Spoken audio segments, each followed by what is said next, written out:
And this was the case. So for us, we appreciate our mothers, we appreciate our sisters and our wives who understand the responsibility of staying at home. This is not a shame to stay at home.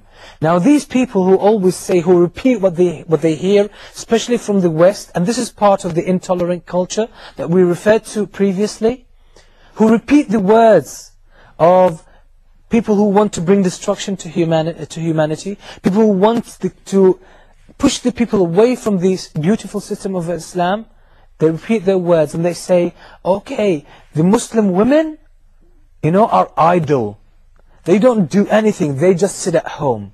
Subhanallah. As if the Muslim woman is sitting at home, only watching TV and waving, a fly or picking their nose. No.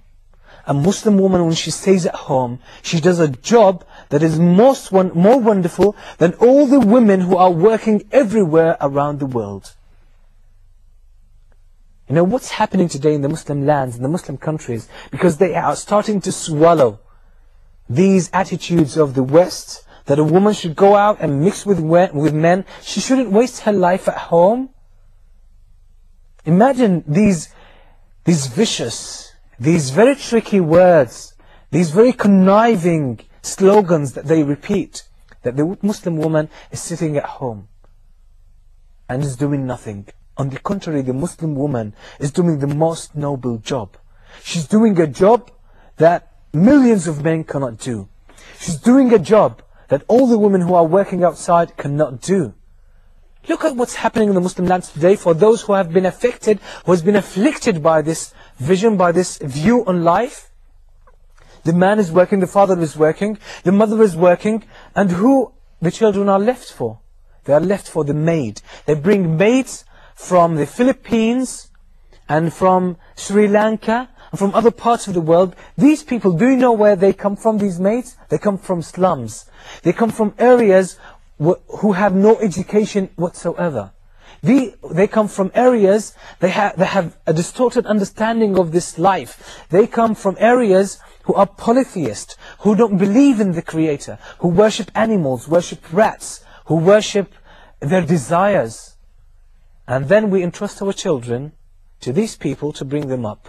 For what? For a woman, for the mother to go out and work and earn some money. Is this the future that we want for our children? No. Our women, our mothers, our wives, our sisters are more precious than sending them to mix with men who will try to enjoy their beauty and who would look at them lustfully and who would consider them to be sexual objects and sexual entertainment. No.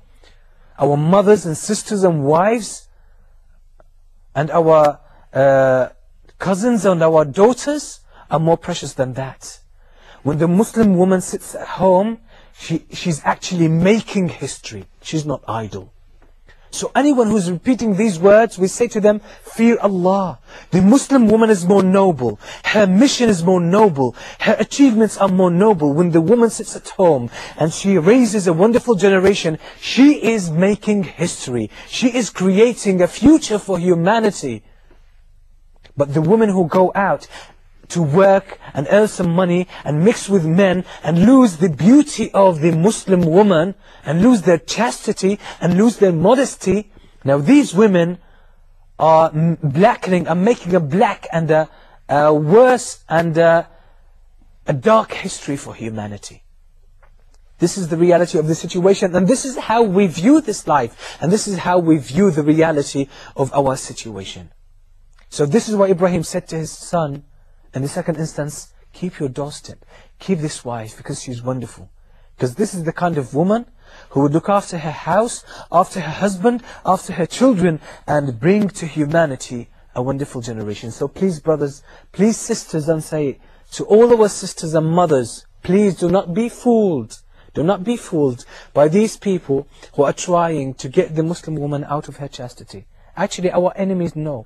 Once they get the Muslim woman out of the house to mix with men, they will get her out of chastity, and there would be no immunity to our society.